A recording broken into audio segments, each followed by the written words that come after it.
সবাই বলতেছিল যে এইটা দাগি রিলিজ হবে না, কিন্তু দাগির টিম থেকে দাগির টিজার ছেড়ে দিছে ভাই। তোর টিজারটা কেমন হলো চলো সবাই একসাথে দেখি কেমন লাগলো টিজারটা আমার কাছে। আমি এখনো দেখি নাই, তোমাদের সাথে দেখবো, এটা আমার ফার্স্ট ইমপ্রেশন হবে কেমন লাগতো। তো চলো শুরু করা যায়, রেডি 1 2 3। দেখা যাচ্ছে আব্বা আমাকে সবসময় বলতো নিশান জীবনের একটা লক্ষ্য খুঁজে বের কর। জীবনের একটা লক্ষ্য। ভাই কেজিএফ ফেল দিও না। এখন বুঝতে পারতেছি জীবনের লক্ষ্য। ভাই সাব পুরো মালায়ালাম। যারা মালায়ালাম সিনেমা দেখছেন, মালায়ালাম সিনেমা যদি কোনোদিন অ্যাকশন সিনেমা বানাইতো তাহলে সেম এমন কালার টোন দিত ভাই। কালার দেখছেন ভাই, মানে টুকটাক অ্যাকশন থাকবে মনে হচ্ছে। তো পরে কথা হচ্ছে, দাঁড়াও। নিশু লুক জাস্ট ওয়াও, বস রিটার্ন। জেলখানাতে আছে, জেলখানা। জেলের দাগ একবার যার লাগছে, সেই দাগই সারাটা জীবন। কি বলবো ভাই, মানে লজিক ছাড়া যেগুলো অ্যাকশন সিন আমার ভালোই লাগে না। বাংলা সিনেমাতে লজিক ছাড়া অ্যাকশন থাকে, এখানে মানে সিনেমাতে আপনি লজিকও পাবেন। ফুল মালায়ালাম বলিউড স্টাইলে বানাইছে ভাই, ফুল বলিউড মালায়ালাম স্টাইলে বানাইছে ভাই। কি বলবো, লাঠিটা যে মারলো আরফান নিশো পড়ে যাচ্ছে, মানে ফুল লজিক্যাল। মানে এখানে দেখে অবাস্তব কিছুই মনে হচ্ছে না। বেস্ট। তমা মির্জাও আছে, তমা মির্জাকে তো চলেন দেখি। তমা মির্জা এখান থেকে শুরু করি।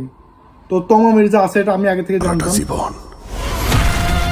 তমা মির্জা আছে, এনার নাম কি আমি জানি না। আরফান নিশো, ও মাই গড, এই যে অ্যাকশন শুরু হয়েছে। অ্যাকশনের আগের সিনটা আপনাদেরকে আমি দেখাই। অ্যাকশনের আগের সিনটা একটু খেয়াল করেন। এটা আপনাদের কাছে এটা স্পেশাল না হইতে পারে যে সে আরফান নিশো শুধু ব্যাগ নিয়ে দৌড়াচ্ছে। আমার কাছে এটা স্পেশাল ভাই। কারণ কি জানেন? কারণ আমার বাড়ি রাজশাহীতে, আর এটা রাজশাহীতে শুটিং হয়েছে। শালা জানতামই না। আরে আমি যদি জানতাম তাহলে অবশ্যই শুটিং দেখতে যাইতাম ভাই।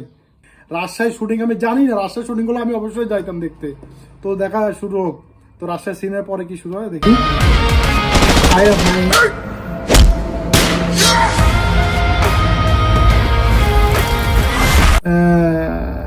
তো এখানে কি দেখা যাচ্ছে যে গুলি করতেছে আরফান নিশু, ফায়ারিং হচ্ছে অনেকগুলো পিস্তল ফায়ারিং করতেছে।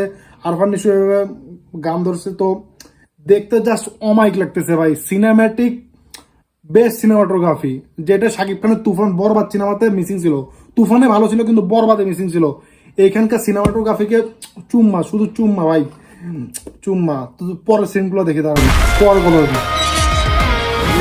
হ্যাঁ, ভাইলেন্স। নিশা বললো না কি বললো, দাগি। ঈদুল ফিতরে এই ঈদেই আসবে, সবাই বলতেছে আরফান নিশো ভয় পেয়ে গেছে। এই ঈদেই আসবে, শেষ হয়ে গেছে। তো ভাইলেন্স এখানেও দেখাইছে, কিন্তু ভাইলেন্স যতটুকু দেখানো দরকার অতটুকুই, গল্পের প্রয়োজন মতোই ভাইলেন্স দেখাইছে। আননেসেসারি ভাইলেন্সের কোনো জায়গা নাই, যতটুকু প্রয়োজন অতটুকুই এখানে দেখানো হয়েছে।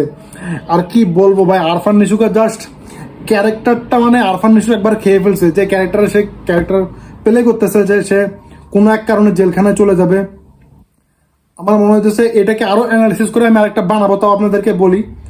আমার মনে হয় সে জেলখানা থেকে প্রথম সিনগুলো দেখলাম না, যে মানুষ সরে যাচ্ছে, সিনগুলো জাস্ট অমাইক। আমার কার্ডোভার কথা খেয়াল হচ্ছিল, কার্ডোভাতে এমন সিনই দেখছিলাম, কিং অফ কোথাতে দেখছিলাম মালায়ালাম সিনেমা। কিন্তু এইটা ভাই একটা মানে লজিক্যাল, মানে যেটাকে বলে সব শ্রেণীর মানুষ দিতে পারে। রিক্সালাম আমার কাছে সিনেমা ভালো লাগবে, অফিসে এসি অফিসে বসে থেকে যেগুলো মানুষ কাজ করে তাদের কাছে এগুলো ভালো লাগবে।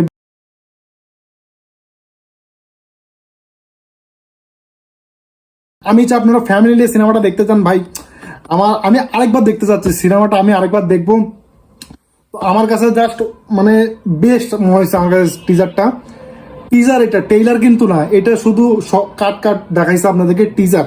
মানে সিনেমা সম্পর্কে শুধু আইডিয়া দিছে। চাই সিনেমা রিলিজের আগে টেইলারটার জন্য দেয়, টেইলারটা না দিলে খুব মন খারাপ হবে। মানে আমি আরো দেখতে চাচ্ছি, বুঝতে পারলেন? তো দেখা হচ্ছে অন্য কোনো ভিডিওতে।